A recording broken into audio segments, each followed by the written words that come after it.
Hello everybody, my name is Alison Marquez, and today I want to give a presentation about the philosophy of education and more about what kind of teacher I want to be for my future students.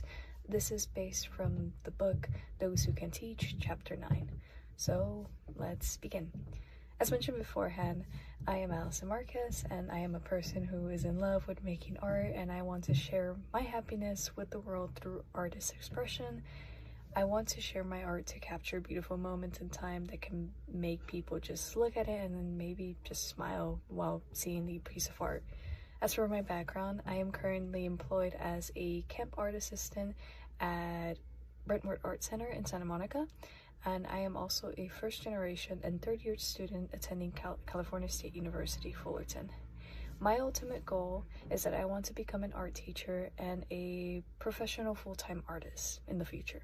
So, based on the self-inventory I completed on Chapter 9, the educational philosophy I align myself most with is parentialism. Parentialism is a teaching philosophy where teachers can create ideas that are everlasting in order to teach students to think rationally and critically. These lessons should be taught from books mainly, and classrooms are supposed to be like teacher-centric and students engaging in like Socratic dialogues or Socratic seminars. I do believe that most points of perennialism are accurate to me, especially when it comes to making and teaching everlasting ideas, as I do believe that thinking critically and thoughtfully should be acquired through assessments and assignments. However, with this teaching philosophy, teachers are less concerned with student interests, and I don't believe this is accurate to me because I am very interested in how students grow with their interests, their progression, and how they grow with art from week 1 to the final week of class. Using book in an art class is good when it comes to learning like new vocabulary, such as like elements of art, principles, designs, or even art movements. But I do want my base lessons to utilize those and explaining them through step-by-step lessons and have my students execute the lessons to make works of art. Unfortunately, I do feel like I resonate more with existentialism, where it encourages individual creativity and imagination. So what exactly is the role and purpose of education? Well, to me, personally, I believe the role of education is to help students have knowledge, skills, based on lessons that they may pursue with interest. Education should be able to help students' growth, discover passions, and build off their strengths. Secondly, what is the role of a teacher?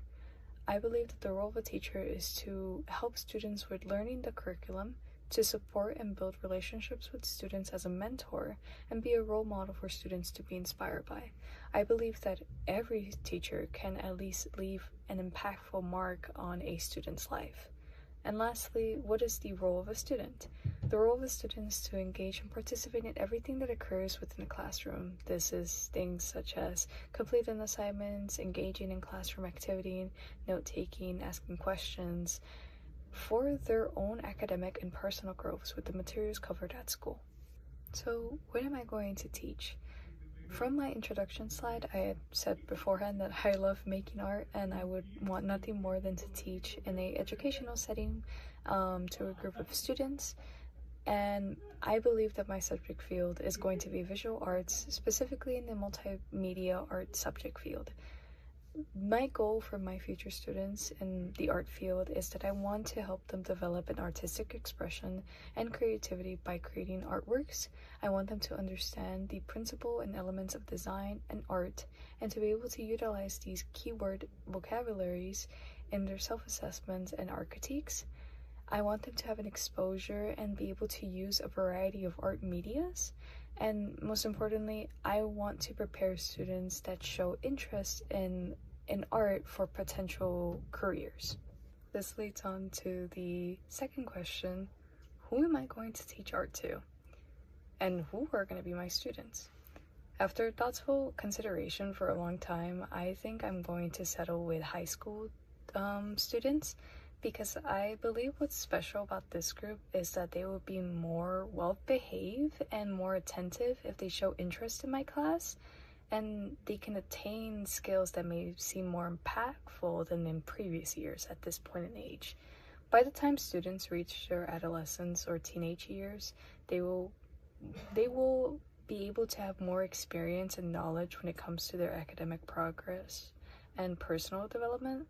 I'm curious to see what kind of work students can create using art to show their personal interests, their own stories spoken through art, and I want to be there as their teacher to help them see that and see their progression too.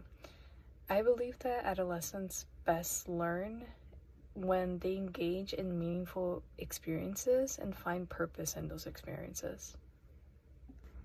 Well, how exactly am I going to teach art? Well, I want to mix a bit of studio and lecture-based. Lecture-based can be introductions to elements and principles of art and design, maybe some key art movements or famous artists that we all know about. In terms of studio, I want to do painting, maybe with acrylics or watercolors, markers, color pencils, and pencils, and oil pastels. For instructional strategies, I want to maybe teach a bit of art history, showing step-by-step demonstrations and explanations how to move on to the next step, encourage collaborative and independent learning, providing new discussions with newfound discoveries that students can find, and maybe give individual feedback. So these two examples can be used for formative assessment and submissive assessment for art teachers. The first one is formative, which is me basically wanting to check the students' sketchbooks, mainly for I can give them feedback on their ongoing art assignments, maybe feedback on their future art projects and concept sketches, and also reviewing like class lecture notes and art vocabulary.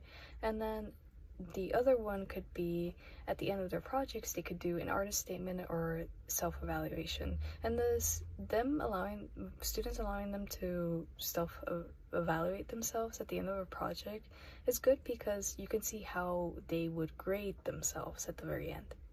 In conclusion, I want to become an art teacher because I want to be able to be a role model and inspiration for my future students. I want to help students grow in artistic expression and creativity. Even if there are some students who never took art as a hobby or never are interested in it, I would still love to be able to teach them, especially what it's like to be in the art world. In the end of the school year, I want to at least hope to make an impact on my future students through various ways, such as helping them build up their art portfolio, allowing them to see the progression from week 1 to the final day of the school year, and to leave each class session with newfound information and ideas. I've had teachers and professors throughout my life that have inspired me to be the art teacher I want to be, and I want to show how much they influenced me by teaching others the same kindness and love of art. But that's all for my presentation. Thank you so much for watching. Bye bye.